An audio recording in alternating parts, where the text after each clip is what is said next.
ഒരുമിച്ച് താമസിക്കാനാകില്ല എന്ന് കണ്ടാൽ വിവാഹബന്ധം വേർപെടുത്തുകയാണ് ഉചിതം. അല്ലാതെ പകയും വൈരാഗ്യവും മനസ്സിൽ സൂക്ഷിച്ച് ആക്രമണം നടത്തുന്നത് മനോനില ശരിയല്ലാത്തവരാണ്. ഭാര്യ വിവാഹമോചന കേസ് കൊടുത്ത വിരോധത്തിൽ യുവാവ് ഭാര്യയെയും അമ്മായിയമ്മയും പെട്രോൾ ഒഴിച്ച് തീ കൊളുത്തി കൊല്ലാൻ ശ്രമിച്ചു. കണ്ണൂരിലാണ് നടുക്കമുണ്ടാക്കുന്ന സംഭവം. ആക്രമണത്തിന്റെ പൊള്ളലേറ്റ പ്രതി സനൽകുമാറും ഗുരുതരാവസ്ഥയിൽ ചികിത്സയിലാണ്.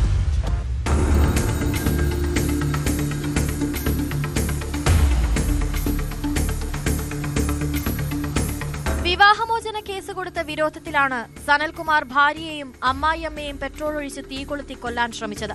ഞായറാഴ്ച രാത്രി 10 മണിയോടെയാണ് സംഭവം. കരിവെള്ളൂർ കൂക്കാനം മുത്തപ്പൻ ക്ഷേത്രത്തിന് സമീപത്തെ 56-കാരിയായ പി പത്മിനി, മകൾ 37 വയസ്സുള്ള പി പ്രജിഷ എന്നിവർക്കാണ് പൊള്ളലേറ്റത്. പ്രജിഷ വിവാഹമോചനത്തിന് കേസ് കൊടുത്ത വിരോധത്തിലായിരുന്നു ആക്രമണം. ഗുരുതരമായി പൊള്ളലേറ്റ ഇരുവരെയും പയ്യന്നൂരിലെ ആശുപത്രിയിൽ പ്രാഥമിക ചികിത്സ നൽകിയ ശേഷം സ്വകാര്യ ആശുപത്രിയിലെ തീവ്രപരിചരണ വിഭാഗത്തിൽ പ്രവേശിപ്പിച്ചു. പെട്രോൾ ഒഴിച്ച് തീ കൊളുത്തുന്നതിനിടെ ഗുരുതരമായി പൊള്ളലേറ്റ സനൽകുമാർ കണ്ണൂർ ഗവൺമെന്റ് മെഡിക്കൽ കോളേജിലും ചികിത്സയിലാണ്. ഇയാളുടെ നില ഗുരുതരമാണെന്നാണ് വിവരം. ഞാനും വീട്ടിൽ നിന്ന് ഇങ്ങോട്ട് ഓടിയിട്ട് വന്നു. ഇവിടെ വരുമ്പോൾ ഇതിൻ്റെ അടുക്കള ഭാഗത്ത് ഫുള്ള് തീയാണ്ടായി. ഞാനും പ്രവാസനം കൂടിയിട്ട് എല്ലാം തീയെല്ലാം കെടുത്തി. ആദ്യമൊന്നും മനസ്സിലായിട്ട് ആകെ ഒരു പറയലുണ്ടായി തീയും ഇതെല്ലാം കാണുമ്പോൾ.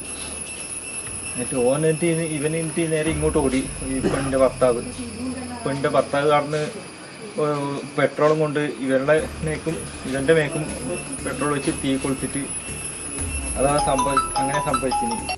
രാത്രിയിൽ ഓട്ടോറിക്ഷയിൽ പെട്രോൾ നിറച്ച കാനുമായി എത്തിയാണ് സനൽകുമാർ ആക്രമണം നടത്തിയത്. ശബ്ദം കേട്ട് തൊട്ടടുത്ത വീട്ടിൽ താമസിക്കുന്നവർ നോക്കിയപ്പോൾ സനൽ നിന്ന് കത്തുന്നതാണ് കണ്ടതെന്ന് പറയുന്നു. ഉടൻ നാട്ടുകാരെ വിവരം അറിയിക്കുകയായിരുന്നു. നേരെ നടന്ന് വന്നിട്ട് തീയോടെ വന്നിട്ട് ഇവിടെ നിന്നത്. അപ്പോൾ ഞാൻ റൂമിൽ നിന്ന് റൂമിൻ്റെ ഉള്ളിൽ നിന്ന് കണ്ടു. തീ കത്തുന്ന കണ്ടിട്ടാകുമ്പോൾ ഞാനും എൻ്റെ മോനും പുറത്തേക്ക് കഴിഞ്ഞു. അപ്പോൾ കുഞ്ഞിൻ്റെ വിളി കേട്ടിന് വീരം. അപ്പോൾ വിളി കേട്ടാൽ നമ്മളിവിടെ വന്ന് നിൽക്കുമ്പോൾ കിടന്ന് തീ കത്തുന്നുണ്ടായിന്. അവിടെ എൻ്റെ മോൻ പാട്ടയും വെള്ളം എടുത്തിട്ട് ഒഴിച്ചു. അപ്പോൾ അങ്ങോട്ട് പാഞ്ഞു, കുഞ്ഞങ്ങോട്ട് പാഞ്ഞു ഓടി. അപ്പോൾ ഇവൻ പറഞ്ഞത് സല്ലേട്ടനാന്നമ്മയെ പറഞ്ഞു. ഒന്നപാട് ഓൻ അങ്ങോട്ട് പോയി. അവിടെ പോകുമ്പോൾ കാട ഫുള്ള് കത്തിയിട്ട് എല്ലാം ഇതായിട്ടുണ്ടായി. രക്ഷാപ്രവർത്തനം നടത്തിയ സുരേഷ് കൂക്കാനത്തിനും പരിക്കേറ്റു. സനൽകുമാറിനെതിരെ വധശ്രമത്തിന് പയ്യന്നൂർ പോലീസ് കേസെടുത്തു. സംഭവത്തിൽ പയ്യന്നൂർ പോലീസ് വിശദമായ അന്വേഷണം തുടങ്ങി.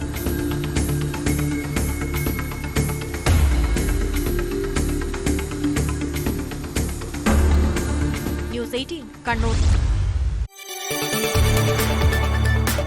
കൂടുതൽ വാർത്തകൾക്ക് news 18 Keralam YouTube channel subscribe ചെയ്യുക.